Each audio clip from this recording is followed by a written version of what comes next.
एक बड़ी खबर आपको बताते हैं। न्यूज इंडिया के सवालों पर बोले नवाब मलिक। समीर वानखेड़े की भूमिका पर उन्होंने न्यूज इंडिया से बातचीत में भी सवाल उठाए हैं। जांच एजेंसियां अपना काम करेंगी, नवाब मलिक ने यह कहा है। कानून अपना काम करेगा, नवाब मलिक ने यह बयान दिया है न्यूज इंडिया से बातचीत में। आर्यन केस में वसूली का उन्होंने फिर से आरोप लगाया। अंडरवर्ल्ड कनेक्शन पर भी उन्होंने सफाई दी। महाराष्ट्र सरकार को अस्थिर करने की कोशिश की जा रही है, जैसा कि पहले से वो आरोप लगाते रहे हैं। आर्यन खान की गिरफ्तारी के बाद से वो आरोप लगाते रहे कि महाराष्ट्र सरकार को बदनाम करने की, अस्थिर करने की कोशिश की जा रही है। ये आरोप उन्होंने न्यूज इंडिया से बातचीत में भी लगाए हैं। एक अधिकारी जिसकी तनख्वाह 2 लाख रुपए हो और वो 50 लाख 1 करोड़ की घड़ियां पहने, 25 लाख की घड़ी पहने, वो लाख सवा लाख के शर्ट पहने, 2 लाख रुपए के जूते पहने। मैं आपको बता दूं, कुछ ही तस्वीरें हमने रिलीज की है कि बहुत सारे बड़े लोग इस शहर के हैं जिनके इंस्टाग्राम में ये साहब की तस्वीरें हैं। उन तस्वीरों में कौन कौन से कपड़े पहने हैं, कौन सी घड़ियां पहनी है, वो सारा हमने जब हिसाब लगाया तो 15 करोड़ रुपए का उनका अटायर हमने जांचा। लेकिन जिनके इंस्टाग्राम से हमने तस्वीरें ली, जब लोगों को पता चला कि बहुत सारी तस्वीरें इन्होंने निकाली है, तो काफ़ी लोगों ने कहा कि हमारी तस्वीर साथ में है, आप ना लगाए। तो हमने नहीं लगाया। हम ये बताना चाहते थे कि ये महंगे कपड़े, महंगी घड़ियाँ कहाँ से आती हैं। मालदीव में वसूली हुई, हमने आरोप लगाया। उस समय कहा गया कि झूठ आरोप लगा रहे हैं। फिर आर्यन खान का मामला चलता रहा, सारी चीज़ें सामने आने लगी। प्रभाकर साहिल नाम का एक गवाह सामने आ गया जिसने कहा कि 25 करोड़ मांगे गए, 18 करोड़ में डील हुई, 50 लाख एडवांस लिया गया। सब चीज़ें खुल गई हैं। जो हमने कहा था कि हज़ारों करोड़ वसूले गए, वो सच्चाई है। आज न कल वो सामने आएगा। और जहाँ तक ये कहते हैं कि मेरी पत्नी तक गए, मैंने पत्नी का कभी नाम नहीं लिया। हाँ, उनकी बहन के बारे में बताया, क्योंकि वो जो आरोपी थे उनके साथ चैट पे बात करती थी। पिता को लेकर भी उनके पिता को लेके हमने पिता पर आरोप नहीं लगाया, हमने फर्जीवाड़े की बात कही जिसमें उनके पिता का नाम दाऊद था और फर्जी तरीके से सारे कागजात बनाए गए। वे जन्म से मुसलमान हैं, उनका परिवार इस शहर में आज तक मुसलमान की तरह जीता रहा। कागज पे उन्होंने अपने आप को दलित साबित किया, नौकरी हासिल कर ली। ये सारी चीज़ें हैं जो न्यायालय में चल रहा है, अलग अलग फोरम पे है, वो आज नहीं कल सच्चाई सामने आएगी। जी नवाब जी, आपने स्कूल की लिविंग, जब कोई नेता विपक्ष का हो और मुसलमान हो तो दाऊद से जोड़ दो तो बहुत आसान हो जाता है उसको बदनाम करना।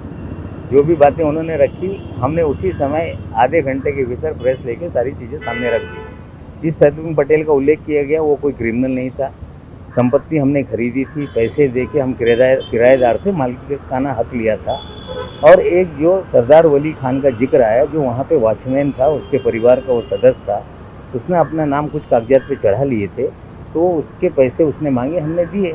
हमने कोई गैर कानूनी ढंग से कोई काम नहीं किया था, हमने स्वीकारा। लेकिन अंडरवर्ल्ड की जब बात आई तो हमने ये बोला उनको कि उनके अपने लोग सारे क्रिमिनल उनको क्यों लगते हैं। चाहे मुन्ना यादव हो, आपको कंस्ट्रक्शन बोर्ड में बैठाना है तो मुन्ना यादव ही क्यों मिलता है। आपको और 2 नाम मुसलमानों को हमने दिए जो क्रिमिनल जिनका रिकॉर्ड है। बांग्लादेशी औरत रखते हैं जिसे सीएम ने खुद रोका था कि मामला आगे ना बढ़ा। और एक भाटी का नाम हमने सामने लाया। तो ये थोड़ी चीज़ें हमने सामने लाई है, लेकिन इतने मामले हैं कि पूरा मुख्यमंत्री रहते हुए जिस तरह से इन्होंने काम किया गृह मंत्रालय में, पूरी तरह से अंडरवर्ल्ड के पूरे कनेक्शन इनके हैं। तो न्यूज इंडिया के एडिटोरियल डायरेक्टर मनीष अवस्थी ने यह इंटरव्यू किया है, वो हमारे साथ फोन लाइन पर इस वक्त मौजूद हैं। मनीष जी, कौन कौन से सवाल जो इंडिया के हैं वो आपने पूछे नवाब मलिक से, और क्या सभी के जवाब मिले, माकूल जवाब मिले? देखिए, ऐसा है कुंदन कि जब मेरी महाराष्ट्र के कैबिनेट मंत्री एनसीपी नेता और जिस तरह से वो बचाव कर रहे थे अपने दामाद साहब को लेकर, जो सारी बातें थी उन्होंने खुलकर बातें की है। और हम अपने दर्शकों को बता दें कि ये सारी बातचीत शाम 5 इंडिया का सवाल जो कार्यक्रम है उसमें वो देख सकते हैं, सुन सकते हैं।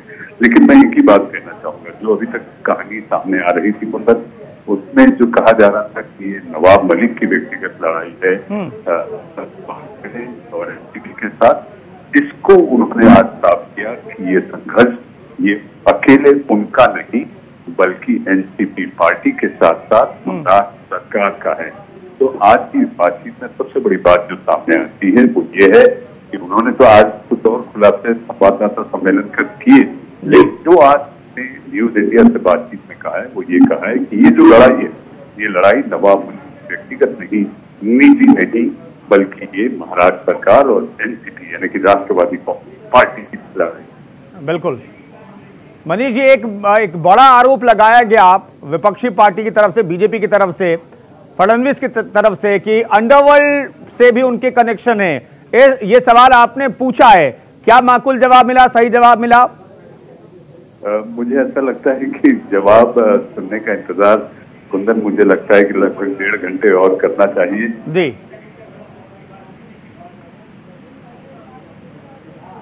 तो थोड़ा सा इंतजार करना पड़ेगा, 5 बजे पूरा इंटरव्यू। जी मनीष जी। जी, हमारे सारे सवालों का जवाब उन्होंने दिया है, वो उनका पक्ष है। न्यूज इंडिया की कोशिश है कि दूसरे पक्ष को भी सामने लाएं और वो जल्द हम वो भी सामने लाएंगे और दूध का दूध और पानी का पानी भी होगा। लेकिन इसके साथ साथ ये सारा मामला अदालती कार्रवाई में है और अदालत के फैसले का भी हमें इंतजार करना होगा। कुंदन, बिल्कुल शुक्रिया मनीष जी बातचीत करने के लिए।